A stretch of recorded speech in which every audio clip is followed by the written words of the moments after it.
Сайн байцгаана уу та бүхэндээ энэ өдрийн мэндийг хүргэе. Монгол хэлний тулгамдж буй асуудлын талаар хэн юу гэж хэлв бичлэгүүдийг төвөрлөж хүргэж байна. Монгол хэлний төлөө өөрсдийн дуу хоолой үзэл бодлыг хуваалцж буй хүмүүсийн дуу хоолойг сонсцгоё.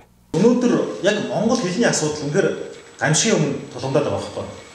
Хэсэг бид нар чинь манай дээд үеийн аав нарын үед, ээж нарын үед ингэж ярьдаг байлаа шүү дээ. Драмын, театрын, кассанд, билетэнд очрол. Тавлаа орсон гэхдээ ойлгодог тийм ээ.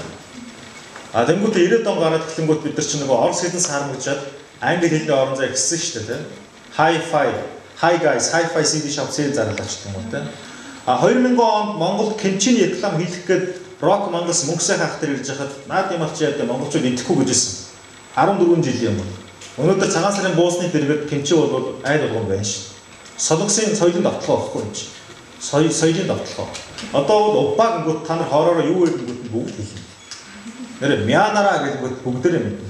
Камсаамнида мэднэ.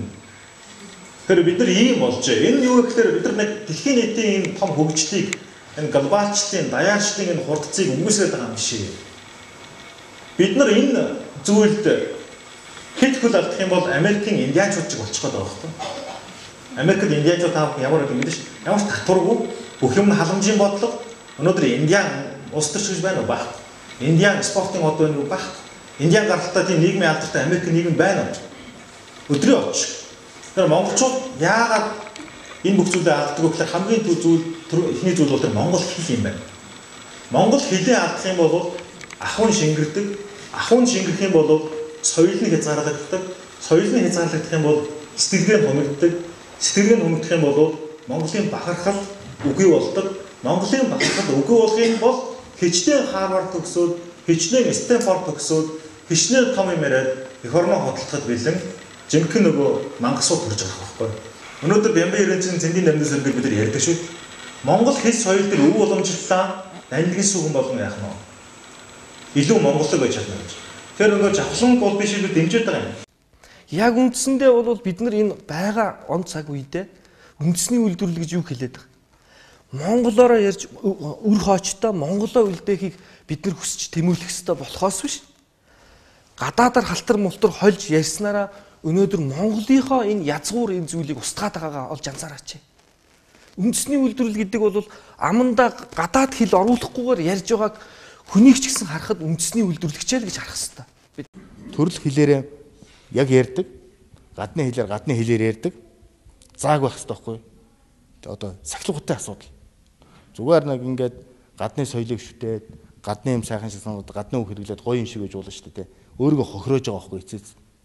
Би бол монгол хэлийг бол насан туршдаа сурж байгаа юм. Хэрвээ өөрийн хэл сайн байна гэдэг чинь гадаад хэлийг ойлгох яг тэр үндсэн язгуур болдог байхгүй. Гадаад хэлж байхгүй, өөрийн хэлж байхгүй хүн цаашаа юусоо сурахгүй. Нэг гадаад хэлний илүү юм шиг санагдаад, нэг монгол хэлний илүү юм шиг санагдаад харьцуулах юм байхгүй, сурах юм байхгүй болчихдог байхгүй. Яг ясам дээр. Тийм учраас бол төрөлх монгол хэлээ сайн сурах хэрэгтэй. Уран зохиол сайн унших хэрэгтэй. Тэгжиж хүн задардаг. Ер нь яг монгол хүн гэсэн пассворттой хэрэгж болсон шүү. Яг мөн үү гэж гол нь сэтгэл нь монгол хүн байж чадахгүй юу гэдгийг ч одоо бид одооноос бид нар анхаарч ирэх нэг толгой гарвал ер нь хүүхдийг хар багаас нь харь олны хөтөлбөрөөр сурах бол осолтой. Тэр үндсэн монгол хэлээ, Монголын түүх соёлоо, монгол ойлголтоо алдах аюул байна. Эний жишээ гэхэд бол одоо гадаад байгаа олон монгол эцэг эхтэй хүүхдүүд бүгд огт монгол хэлээ ярьж чадахгүй. Эргээд сурах асуудал гарч ирж байна. Энтэй адилхан одоо бид нар бол хүүхдийг одоо тэр цэвэр гадаад хэл дээр сургахад бий болох дургу. Тэр хүн одоо хүсээгүй монгол ирээд ажиллана. Ажлаа тэнцэхгүй шүү дээ. Энэхүү бичлэг тань таалагдсан байх гэдэгт бид итгэж байна. Та бүхэн дор бүрнээ нэгийг бодож хоёрыг тунгаасан байх гэж бид бүхэн найдаж байна. Танд баярлалаа.